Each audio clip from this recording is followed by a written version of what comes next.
Hello everyone and welcome back to my channel. So today's instalment of Spooky Season is going to be an exposed brain effect. I'm going to try and make this video as easy, or this look as easy as I can. I think it is relatively easy. You can get most of the supplies in like any type of Halloween store, any place that sells Halloween kind of makeup. Without further ado, let's go ahead and get started.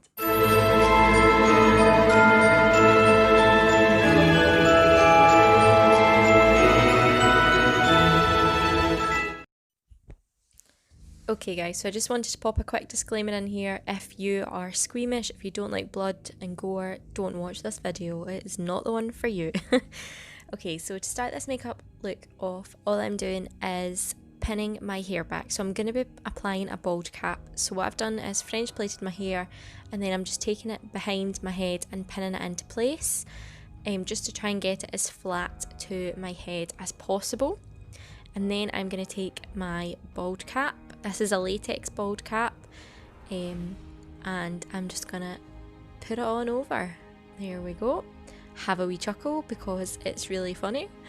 And then what I'm gonna do is kind of position it the way I want it and start trimming away the excess latex. Now I'm gonna say this was not the best bald cap application. This is not easy to do on yourself, as I learned the hard way, and yeah, this was not the best, but I made do with it, so just bear with me here. So I'm using Aide to stick the bald cap down and just kind of working small section by small section, sticking it down at the front first, then at the sides, and then at the back. So any excess latex that I've cut off the bald cap I always keep, and in this case it's handy because, as you can see, I got a wee rip there in the bald cap, so you can just go back in later and patch it up using any excess bits that you've saved. So the good thing about a latex bald cap is as well, it's got a bit of stretch, so if you cut it short or anything like that, you can kind of stretch it to where you want it to sit. But the goal is just to try and make yourself look like an egg, and I think I accomplished that here. Okay, so once you've got your bald cap applied, you're going to want to make your prosthetic. So to make this, I'm using this jelly mould that I got off of Amazon. I think it was maybe like £3, and I'm making the prosthetic out of gelatin. So what I'm first doing is taking some Vaseline and just putting that on the inside of the mould. This is just going to help taking the prosthetic out so much easier. So yeah, put it in, and then this is the gelatin nuggets that I'm using. So what I did was cut up 2 of the blocks, cut them into small wee squares, and then you're going to pop it in the microwave and melt it in 10-second increments until you get a liquid. Liquid gelatin is very warm and will burn you, so be very careful. It's not fun getting burnt by this stuff. And then I'm just taking that and pouring it into the mould and swirling it around just to try and get a base layer. I did this kind of small layer first, and then I went back in, cut up 3 more of the blocks and did the same thing just to make sure that I got a good thickness and I got a good size of brain as well. So yeah, just did that, scraped all the excess out, rolled it around until it was set. Then when it was kind of almost set, I put it in the freezer to set it up quicker. You can leave this at room temperature, but I just wanted to get it done faster. And then when you're taking it out, all you're going to do is use some powder. You can use talcum powder and use that to kind of peel it off, make sure it doesn't stick to itself, and you're left with this lovely gelatin brain, which looks rancid, but that's exactly what we want. So now I'm taking my Aide again, and I'd kind of measured out before the size of the brain and kind of where it lay on my head. So I'm just applying that around the edges of it and kind of in the centre of my head as well. And I also put this around the edges of the prosthetic, waited for both of the glues to dry so that they were tacky, and then I just popped on the brain, and it looks disgusting. Yay, disgusting.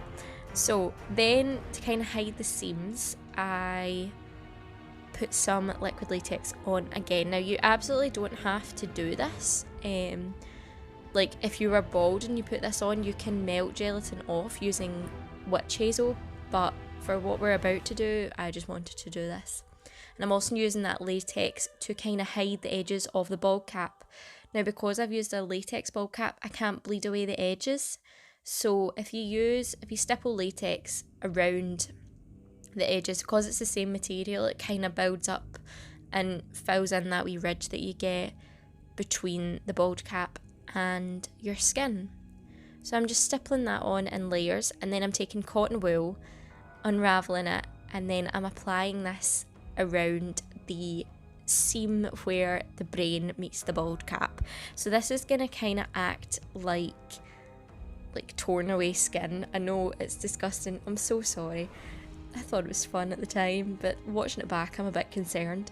So yeah, stick your cotton wool on, and then you're going to saturate it in more liquid latex. The good thing about this kind of combination is once you've saturated the cotton wool, it becomes almost like a paste. So if you put another layer of cotton wool on top of this and did the same with the latex, it would blend in together. It's actually quite fun to work with because you can mould it into what shape you want. So I just continued this all the way around the head, blending any bits of cotton wool together and building up any areas where I wanted it to be a bit more prominent and look like more jagged skin. Disgusting, I know.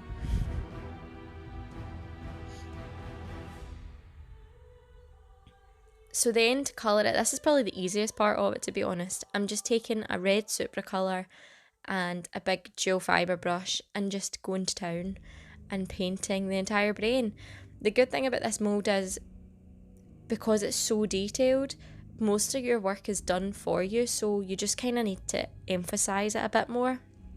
So I'm just putting that red all over. I tried my best to get the back of my head, but my arms just don't bend that way. This would be much easier to do on someone else or have someone help you out with it. So then once I've went all over with the red, I'm going in with the burgundy on a paintbrush and just deepening in all the crevices of the brain. You don't have to be too precise with this, just stick it on, easy peasy.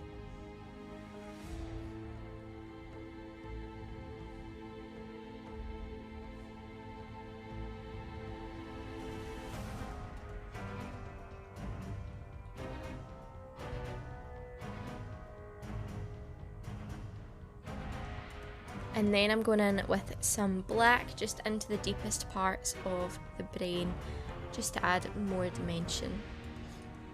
I think this just helps, especially when you're putting a lot of fake blood over the top of it. It just helps to kind of make it a bit more, I would say realistic, but this is not realistic, but you know what I mean. So then I'm just taking that black where the cotton wool meets the brain, just to make it look like it's like protruding outwards. Disgusting, I know. How many times will I have said disgusting by the end of this video? We should put a wee tally marker in somewhere. So then I'm just taking a mixture of the red and a white Supracolour and just applying this to the kind of more prominent areas of the brain. Just, you're highlighting and contouring the brain basically to make it look more 3D. And then, this is a fun part, I'm tearing the cotton wool away from the edge of the gelatin prosthetic. So you can kind of do this randomly. I wanted it to appear like most of the skin was peeled away from it, but I did leave some areas kind of attached just to mix it up a little bit. So just pull away till you're happy with the outcome. And then again, I'm colouring that in just to make it look more 3D. Just going in with the black and the burgundy, and then if there's any areas where you think you've went overkill with the black, which is again not a good word to use in this video, you can just blend that out using the brush that you applied the red on before.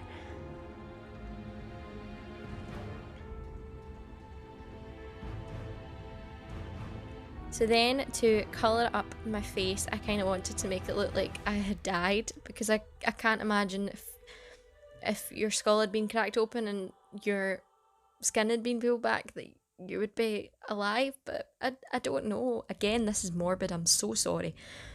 So basically what I'm doing is taking a very pale ivory colour and just stippling that all over my skin, the ball cap and the cotton wool. This is just to pale my skin down and make me look very, very sickly. More sickly than I usually do. Then I'm just taking a grey and I'm using this as my contour, just into the hollows of my cheeks, down the sides of my nose, underneath my jawline, basically anywhere you would contour. Just make yourself look really gaunt and dead. I promise the next video won't be as horrific as this.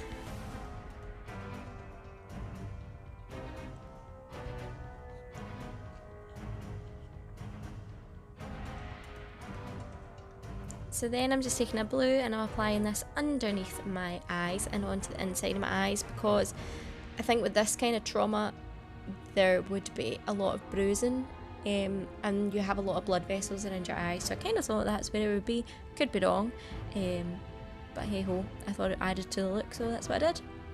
And then I'm putting a burgundy on as well and just layering those colours up until I'm happy with the outcome.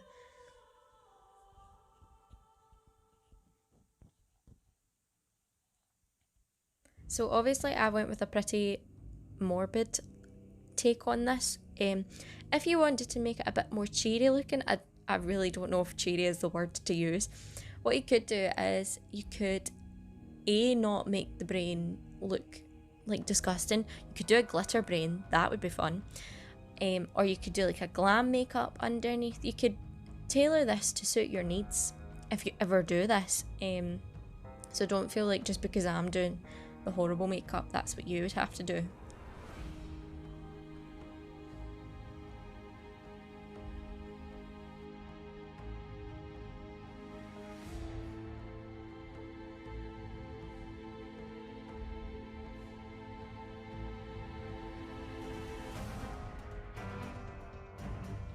So I also applied some of that colour just around the edges of my mouth as well, just to make them look more sunken in and bruised and just disgusting.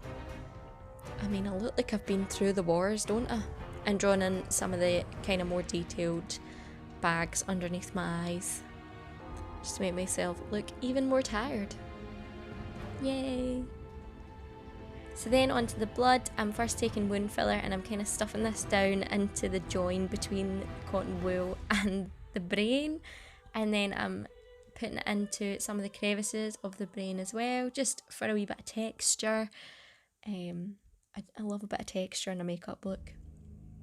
And then I took some fresh scab as well and put this kind of here and there and everywhere on the brain, just to make it look really gooey. Again, another texture. There you go, that's the fresh scab going on. I actually really liked, I used the bright red one for this and it worked really well. It made it look really vibrant. Again, it's disgusting, but we live.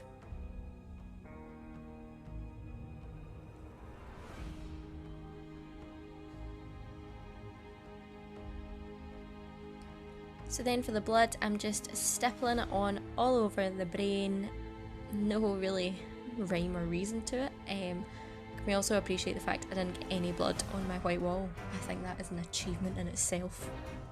So I just stippled this all over, and then I took the blood and kind of dripped it into the wee groove and let it just run down my face. And I didn't want to, I wanted the blood to kind of fall naturally, so I didn't dictate where it fell.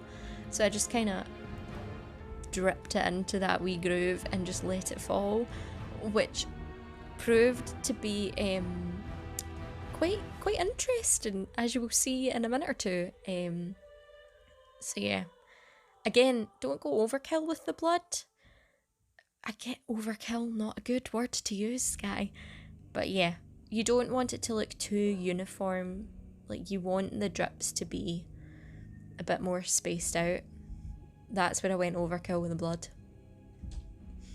And then all you're going to do is take a wee brush and kind of stipple some blood on any areas where you don't want a drip, but you just want the appearance of like a kind of scabbed appearance, or like a dry blood appearance, just on any areas that you think are missing a little something. But you don't want it to be too uniform because then it'll look too perfect, and this makeup should not be perfect.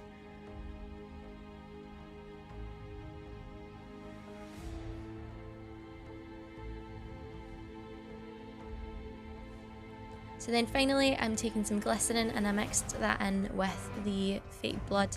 I'm just applying this again all over the brain just to make it look nice and shiny and gooey and disgusting. So yeah, that was...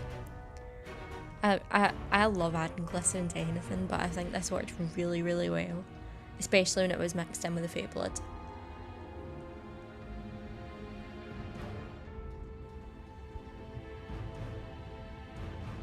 So there you have it, guys. That is my exposed brain makeup tutorial.